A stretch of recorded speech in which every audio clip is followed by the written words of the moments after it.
David had always believed marriage was going to be the most beautiful chapter of his life. When he first met Jillian at a friend's birthday party in Chicago, it was the way she laughed that pulled him in.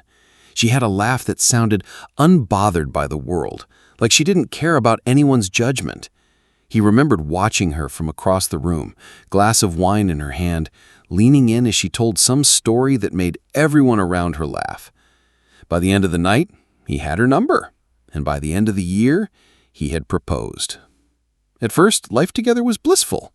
Their mornings started with coffee together, Jillian scrolling through her phone, David talking about plans for the day. They lived in a small but cozy apartment downtown with a view of the skyline. Jillian decorated the walls with abstract paintings, while David insisted on keeping his old guitar in the living room, promising that one day he'd play her a song. But married life wasn't a fairy tale. It never really is. The first cracks appeared over the little things. David worked long hours at the marketing firm. He would come home late, exhausted, sometimes forgetting to call. Jillian, who worked remotely as a graphic designer, began to feel lonely. She wanted him to notice the little things. The new dress she wore when they went out. The way she tried to cook his favorite pasta on Friday nights. One evening, when David came home close to midnight, Jillian was sitting on the couch with her arms crossed. "You didn't even bother to text," she said, her tone cold. David tossed his jacket over the chair and sighed. "Jill, I was drowning at work. We had a client presentation." "It's always work," she cut him off. "Do you even care that I wait here alone every night? Do you realize I planned dinner? Do you realize I wanted to spend time with you?" David rubbed his temples. "I'm doing this for us, for our future. Why can't you understand that?" Her eyes welled up, but she refused to let the tears fall. "For our future. What about our present, David? You're not even here." The silence that followed was heavy. A week later, another argument erupted, this time over money. Jillian had bought new curtains for the apartment, one she thought would brighten the place up. David noticed the credit card bill. $200 for curtains? He asked, holding the statement in his hand. "They make the place look better. You never notice these things," she replied, defensively. "It's not about noticing, it's about priorities. We're saving for a house, remember?" Jillian slammed the kitchen drawer shut. "Everything with you is about saving, planning, controlling. Do you ever think maybe I just want to feel like this is a home, not some temporary waiting room for your plans?" The words stung David, but instead of responding, he just walked away. Over time, these small arguments piled up. Their love was still there, buried somewhere beneath the tension, but it showed up less and less. They still had moments, like when David surprised her with flowers on her birthday, or when Jillian sat with him late at night listening to his half-written songs on the guitar. But those moments felt fleeting, like sunlight slipping through heavy clouds. One Saturday, Jillian confronted him again. This time, her voice wasn't angry. It was tired. "Do you even see me anymore?" she asked quietly, standing in the doorway of their bedroom. David looked up from his laptop, confused. "What do you mean? Of course I see you." "No, you don't. You see someone who waits at home, someone who'll always be here. But I'm not invisible, David. I need more than this. I need you." David shut the laptop slowly. For the first time, he realized how much distance had grown between them. He wanted to say something, to promise her that things would change, but the words stuck in his throat. That night, they lay in bed back to back, neither reaching out to hold the other. The silence between them was louder than any fight they'd ever had. It was the beginning of a storm neither of them could stop. The storm came slowly, almost invisibly, but once it hit, it shook everything. By the second year of marriage, Jillian began spending more time outside. She joined a yoga class, signed up for weekend painting workshops, even went on long walks just to avoid sitting in the apartment waiting for David. She didn't admit it to herself, but part of her wanted him to notice her absence, to ask why she wasn't home. But David barely did. One evening, when she came back from her class, she found David asleep on the couch, with his laptop still open. The screen glowed with endless spreadsheets and emails. She stood there staring at him, her chest tightening. "Do you even know me anymore?" she whispered under her breath. The next day, she tried to start a conversation at breakfast. "David, do you think we're happy?" she asked, stirring her coffee slowly. David glanced at her, frowning. "What kind of question is that?" "A real one. Do you feel like this, us, is working?" He set his mug down with a soft thud. "Jill, marriage isn't about being happy every second. It's about commitment. It's about getting through the hard times." She leaned forward. "But what if the hard times never end? What if this is all we are now?" His jaw clenched. "So what are you saying? That you regret marrying me?" "I'm saying I miss the man who used to look at me like I was the only thing that mattered." Her voice cracked, and she turned her face away before the tears spilled. David didn't answer. Instead, he pushed his chair back and grabbed his keys. "I don't have time for this right now," he muttered as he walked out the door. That became the pattern. Whenever Jillian tried to talk, David shut down. Whenever David tried to focus on work, Jillian pushed harder for attention. Their fights grew sharper, heavier, with words that couldn't be taken back. One night, the fight exploded. Jillian had gone out with her friend Rachel for drinks. When she returned, David was waiting, arms crossed, jaw tight. "Where were you?" he demanded. She blinked, startled by his tone. "Out, I told you, with Rachel." "At midnight?" His eyes narrowed. "Do you expect me to just believe that?" Her lips parted in disbelief. "Are you accusing me of something?"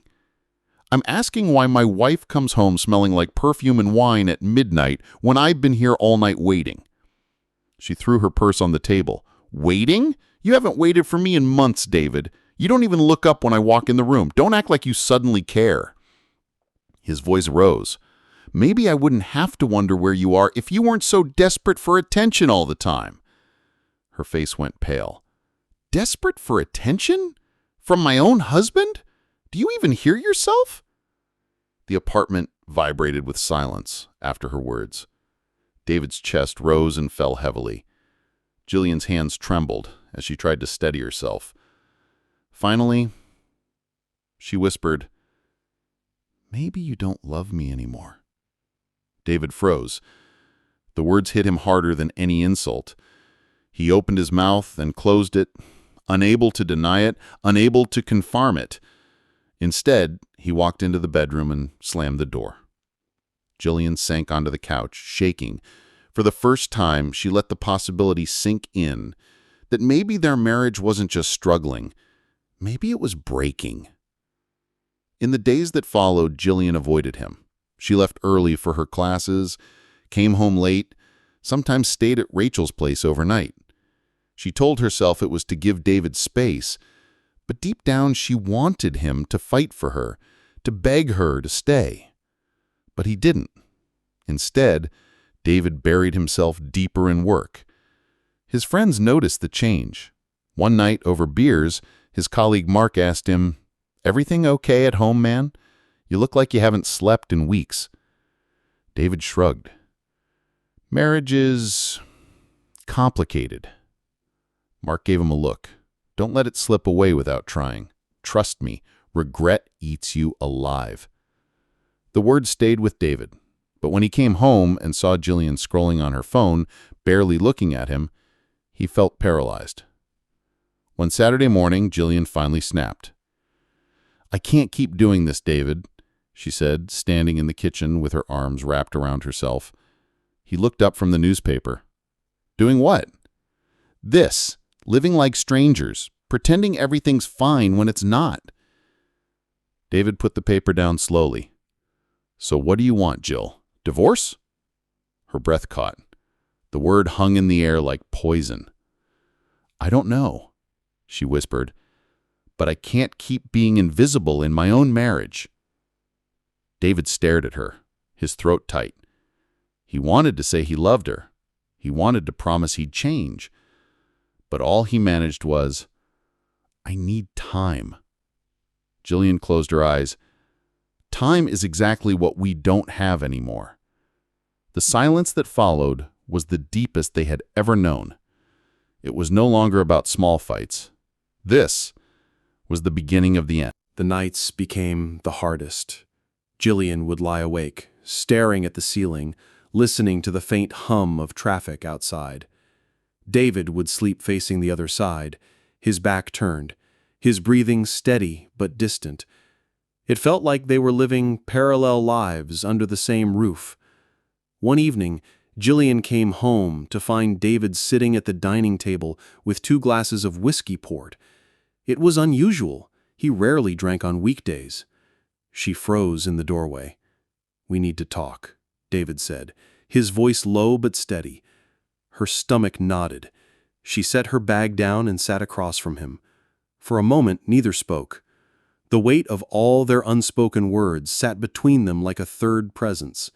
Finally, David said, "I don't know how we got here." Jillian's throat tightened. "We stopped choosing each other. That's how." His eyes flicked up to hers, full of something between pain and guilt. He thought working hard, saving money, building a future, that's what love was. That's how I was trying to take care of us. And I thought love was being present, holding me when I cried, laughing at dinner, sharing life, not just planning for some far-off day we might never reach. Her voice cracked, but she didn't look away. David swallowed hard. "So what now?" Jillian stared at the whiskey glass in front of her. "I don't know if there's a now left for us." The silence stretched. Then David leaned back in his chair, exhaling heavily. "Do you want to end it?" Tears welled up in Jillian's eyes. "Do you?" He shook his head slowly. "I don't want to, but I don't know if I can fix this anymore." Her lip trembled. "Do you love me, David?" The question hung in the air. David's hands tightened around his glass. He finally whispered, "I don't know if love is enough anymore." The words shattered her. She stood up quickly, pushing her chair back with a loud scrape. David stood too, his voice rising. "Don't you dare walk away without fighting for this. We've been through too much to just throw it all away." Jillian's tears spilled over. "I have been fighting. Every single day. I've been screaming for you to see me, to hear me, and you didn't. I'm exhausted, David. I don't have any fight left." Her voice cracked into sobs, and she covered her face. David stepped forward instinctively, wanting to hold her, but stopped short. His arms fell to his sides. For the first time, he realized she was right. She had been fighting alone. The next morning, Jillian packed a suitcase. She folded her clothes carefully, as though precision could stop her hands from shaking. David stood in the doorway of their bedroom, his face pale, his eyes hollow. "Please don't go," he whispered. She paused, her hand resting on the zipper of her bag. "I already left, David. I've been gone for months. This is just the physical part." His chest tightened. "What about us? What about everything we built?" Jillian wiped a tear and gave him a sad smile. "We built walls instead of bridges, and now there's nothing left to cross." She walked past him, dragging the suitcase. He didn't move. He couldn't. The sound of the door closing echoed in the apartment like the final note of a song that would never be played again. For weeks after she left, David moved like a ghost through the apartment. The curtains Jillian had bought still hung in the living room. Her paintings still covered the walls. Her coffee mug still sat on the kitchen shelf. He thought about calling her every night, but his pride, or maybe his fear, always stopped him. One night he sat with his guitar, the one he had promised to play for her. His fingers stumbled over the strings, the music broken, unfinished. Tears blurred his vision as he realized the song was for her, and she would never hear it. Meanwhile, Jillian stayed with Rachel for a while before moving into a small studio of her own. She filled the space with light and color, trying to convince herself she was free. But at night, when she lay alone in bed, she missed the warmth of David beside her. She missed his terrible jokes, the way he used to sing off-key in the shower, the way he looked at her when they first fell in love. She whispered into the dark, "Why couldn't you just love me the way I needed?" Months later, they met by accident at a coffee shop. David was in line when Jillian walked in, and for a moment time froze. She looked different, maybe even happier, but her eyes still carried the same ache. They exchanged polite hellos, but the conversation was awkward, filled with things unsaid. When David finally walked away with his coffee, Jillian watched him go, her heart heavy. It wasn't anger anymore. It wasn't even regret. It was something quieter. An acceptance that some stories don't end with happily ever after. Their love was real. Their fights were real. But sometimes, even real isn't enough. And as they each walked separate paths, both knew they would forever carry the memory of what could have been, a love story that burned bright, but could not last. Thanks for watching. For more couples video, please subscribe our channel and hit the bell icon for more videos.